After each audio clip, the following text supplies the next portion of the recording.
শিগগিরই বিশ্বকাপ ফুটবল খেলা শুরু হবে। এই খেলাকে কেন্দ্র করে আমাদের সমাজে ব্যাপক উন্মাদনা দেখা যায়।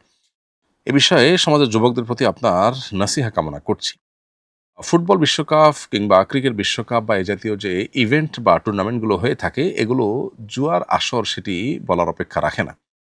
যেগুলোকে আমরা নিছক বিনোদন হিসাবে গ্রহণ করছি, এগুলো বিশ্ব বেনিয়াদের অনেক বড় বড় বাণিজ্যের অংশ। ফলে আমরা মূলত সেই ব্যবসার টুল হিসাবে ব্যবহৃত হচ্ছি। আমাদেরকে ইসলামী শরিয়া সুস্থভাবে বেঁচে থাকার প্রয়োজনে বিনোদনের বহু পথ, বহু উপায় রেখেছে, সেগুলো আমাদের অবলম্বন করা উচিত।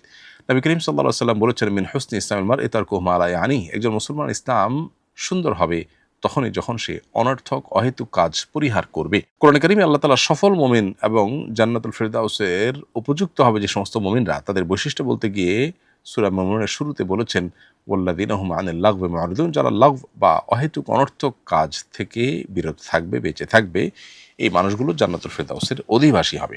সেজন্য এ সমস্ত খেলাধুলাতে মত্ত হয়ে থাকা, এগুলোতে মাশগুল হয়ে থাকা এবং এগুলোর মধ্যে উন্মাদনায় ডুবে থাকা, এটা কোনো মুমিনের সাথে যায় না। একজন মুমিন যিনি আখিরাতে বিশ্বাসী হবেন, একজন ঈমানদার যিনি জান্নাত জাহান্নামে বিশ্বাসী হবেন, তার কাছে জীবনের প্রতিটা মুহূর্ত গুরুত্বপূর্ণ। তিনি সময় নষ্ট করতে পারেন না এভাবে। অন্তত বিনোদনের নামে আরেকজন খেলাধুলা করবে, সেখানে তার লাভ লস নিহিত আছে। এটার পেছনে বহু জুয়া, বহু হারাম বিষয় জড়িত আছে। এই খেলা দেখতে গিয়ে পর্দায় আপনাকে চোখের জেনায় লিপ্ত হতেই হবে, সেটা থেকে বেঁচে থাকার কোনো উপায় নেই। আপনি ইচ্ছাকৃত গুনাহে লিপ্ত হচ্ছেন প্ল্যান করে, আপনি জানেন এদিকে তাকালেই গুনাহ হবে, সেদিকে আপনি তাকাচ্ছেন, অথচ সেদিকে না তাকিয়ে আপনি পারেন।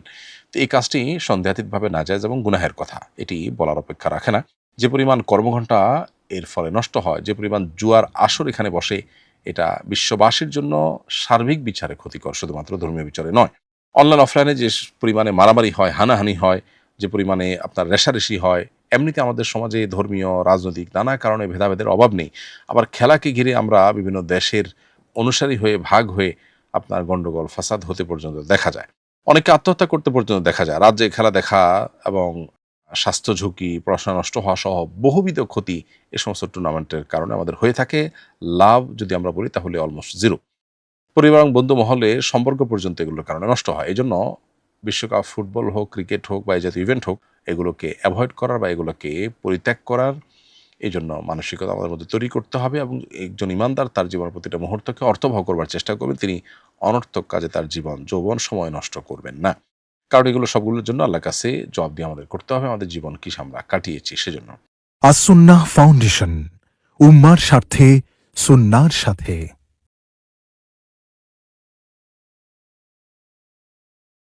আল্লাহকে বলেন, আল্লাহ আমাকে পরিবর্তন করে দাও, আমি পরিবর্তন হতে চাই, আমার উপার্জনে ভেজাল আছে, আমি আর চাই না, আমি ব্যাক করতে চাই। আল্লাহ আমার আচরণে ভেজাল আছে, আমার আচরণটা ত্রুটিপূর্ণ, আমি রেগে যাই, আমি বদমেজাজ হই, মুখ খারাপ হয়ে যায়, আমি আমার স্ত্রীর প্রতি খারাপ আচরণ করি, আমার হারাম সম্পর্ক আছে, অবৈধ সম্পর্ক আছে, আমার চরিত্রের মধ্যে ত্রুটি আছে। আল্লাহ আমি ঠিক হতে চাই বাট হতে পারি না। এমন মানুষ খুব কম আছে। কুল্লু মৌলুদিন ইউলাদু আল ফিতরা, নবীজি বলেছেন প্রত্যেকটা মানুষ ফিতরতের উপরে জন্মগ্রহণ করছে। এমন মানুষ খুব কম আছে যে ভালো হতে চায় না, সবাই ভালো হতে চায়। শয়তান, আমি বারবার যেটা বলি, আষ্টে পৃষ্ঠে আমাকে বেঁধে ফেলেছে। আপনার কোনো প্ল্যান নাই, কিন্তু আপনার জন্য যে শয়তান বরাদ্দ আছে তার প্ল্যান আছে। পরিবর্তন যেন হতে না পারেন তার জন্য তার ছক আছে। দুঃখজনক বিষয় হলো যে আমাদের কোনো পরিকল্পনা নেই।